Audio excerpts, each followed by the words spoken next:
Yes, CPI for the month of October up 0.4, definitely cooler than expected, and 1.3 from June of this year was the high water mark going back to 2005, up 0.3 when you strip out food and energy. The high water mark there was April of 21, up 0.9. Year over year, up 7.7. Definitely less than 7.9 expected. High water mark there, 9.1 in June of this year, going back to 1981. 6.3 on food and energy year over year, and that was the one many were very nervous about. Last month it was 6.6. That is the high water mark going back to 1982. On initial claims, 225,000, which means it's up 7,000 from a slightly revised 218,000. And on continuing claims, 1,493,000, about exactly as expected. So on the inflation front, definitely a bit tame, but it's hard to say that these numbers are cold, especially year over year. Back to you. Stop it. Get some help. Ain't that right? He ain't lying. This is ludicrous. These numbers, the CPI came in at 7.7%, guys. I'm not pessimistic. That's just more like a sprinkle. I'm more of a realist with a big optimistic splash in there. But these numbers, guys, smell funny. Don't jump to conclusion, guys. Just a suggestion I'm using while I approach these crazy times, okay? Because Psalm 46:10 says, "Be still and know that I am God." So let's get into the article and check out these ludicrous numbers given to us by the pros, and maybe together we can read between the lines. Let's go. This is an article from Reuters. U.S. inflation turning the corner. Just right there, just that beginning can make anybody think that the Feds defeated inflation in less than a year. Not even Paul Volcker could do that. It took him about 5 to 6 years, and he put us into a deep recession because he was able to raise interest rates more aggressive than Jerome Powell in the 70s. He actually put interest rates at above CPI, guys. He took interest rates to 20%. Think about it. We just barely hit 4% interest rate. And CPI is rampant above interest rates at a 40-year high, almost passing double digits. With their metrics, they are excluding energy and food. So again, let's read. U.S. inflation turning the corner as consumer price rises below expectation. CPI increase 4% in October. CPI rises 7.7% year on year. Smallest gain since January core. CPI gain 3% up 6.3% year on year. Weekly jobless claims increased 7,000 to 225,000. So U.S. consumer prices rose less than expectation in October, pushing the annual increases below 8% for the first time in 8 months. The strongest signs yet that inflation was slowing, so which would allow the Federal Reserve to scale back its hefty interest rate hikes. No, that is a bad idea. No. We still haven't even started to really fight with inflation, which comes after the suppression of the economy due to, you guessed it, midterms. Guys, wait, please wait, guys. Please wait. This is just a suggestion. Remember, my opinion. But the fight against inflation is far from one, with other data from the Labor Department on Thursday showing a moderate increase in the numbers of Americans filing new claims for unemployment benefits last week, pointing to a still tight job market. Nevertheless, the rare good news on inflation sparked a rally on Wall Street and sent U.S. Treasury yields tumbling. The dollar slumped against the basket of currencies. Inflation is still too high, but there is evidence that the Feds have turned the corner in its fight. No, again, no. Too soon for that, guys. That's where their subtle lie takes place, and that the pace of future interest rates increases will begin to slow, said Christopher Rupke, chief economist of FWD Bonds in New York. A bond economist. That's a nifty badge you got there, sir. I would not touch bonds with a 50-foot pole, sir. Snake salesman alert. Yo, you want to buy some toothbrushes, man? This is some real fly personal hygiene equipment I got here, man. And I got a hell of a hairdryer over here, too. Check it out. Thief! Stop! Thief! Come back, thief! Simi, let him go. But those things belong to us. We're in New York now. Let's continue. The market is on fire, with the long wished for inflation moderation finally starting to appear. Mr. Samuels, let them know my thoughts. That is bullshit.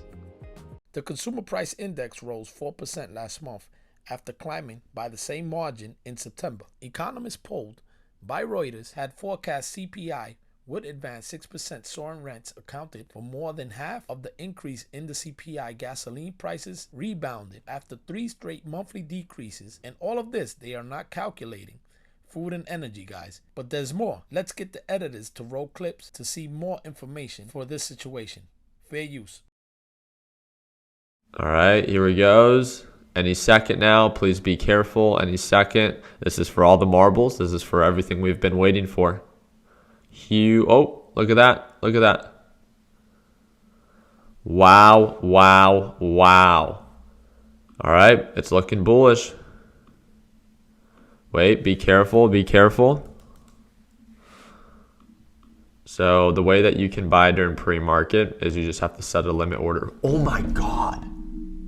A 10% gap up?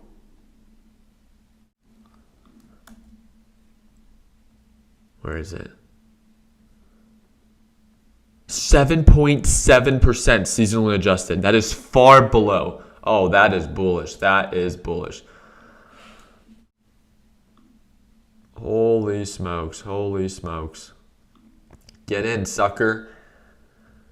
We're going shopping. Oh my God, that was a horrible analogy. There it goes. 7.7% before seasonally adjusted, right? So we rose 0.4%. This is way better than expectation. And where's core CPI?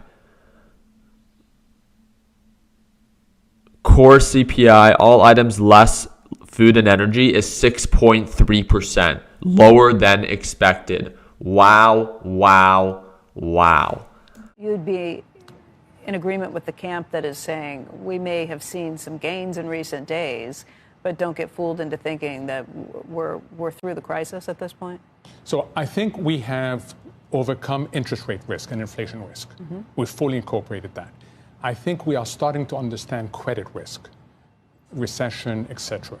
What we haven't got our arms around as a market is market functioning risk, liquidity risk. And that's the one thing I'd keep my eye on.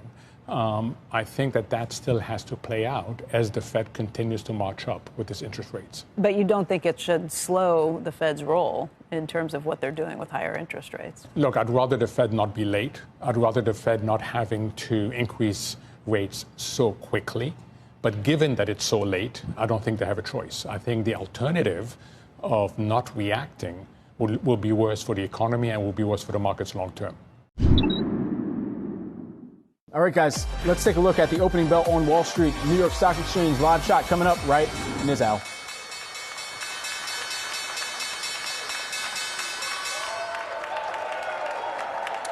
Here we have that opening bell on Wall Street and what could be a really an interesting session for investors. We had the core CPI, headline CPI, retrench month over month, or another way of looking at it. We've seen a slowing growth in consumer price inflation. We saw futures really explode out of the gate here on that, under the premise, Brad, that perhaps the Fed dials back its interest rate increases. Jennifer Schomburger noting perhaps this puts the next rate hike on the table of about 50 basis points to 75 basis points. Right now, we're seeing the Dow now up more than 900 points. Yeah, take a look at this action. 6.5 hours later.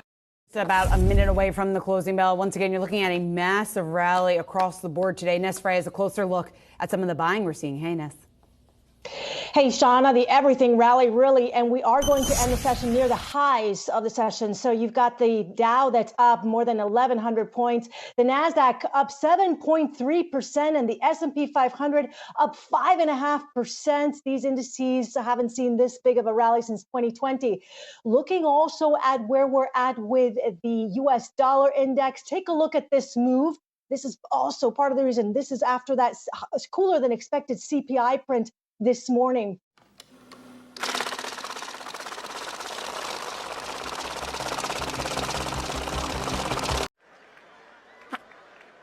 Record cautions strongly against prematurely loosening policy. We will stay the course until the job is done. Thank you. Colby Smith with the Financial Times. On the need to slow the pace of rate increases at some point, is a downshift contingent on a string of better inflation data specifically between now and, let's say, the December meeting? Or is that something that the Fed could potentially proceed with independent of that data, given the lagged effects that you mentioned? So a couple things on that. We do need to see inflation coming down decisively, and good evidence of that would be a series of down monthly readings. Of course, that's what we'd all love to see, but I've never thought of that as the appropriate test for slowing the pace of increases or for identifying the appropriately restrictive level that we're aiming for. We need to bring our policy stance down to a level that's sufficiently restrictive to bring inflation down to our 2% objective over the medium term. How will we know that we've reached that level? Well, we'll take into account the full range of analysis and data that bear on that question, guided by our assessment of how much financial conditions have tightened, the effects that tightening is actually having on the real economy and on inflation, taking into consideration lags, as I mentioned. We will be looking at real rates, for example, all across the yield curve and all other financial conditions, and as we make that assessment. Got him! Got him!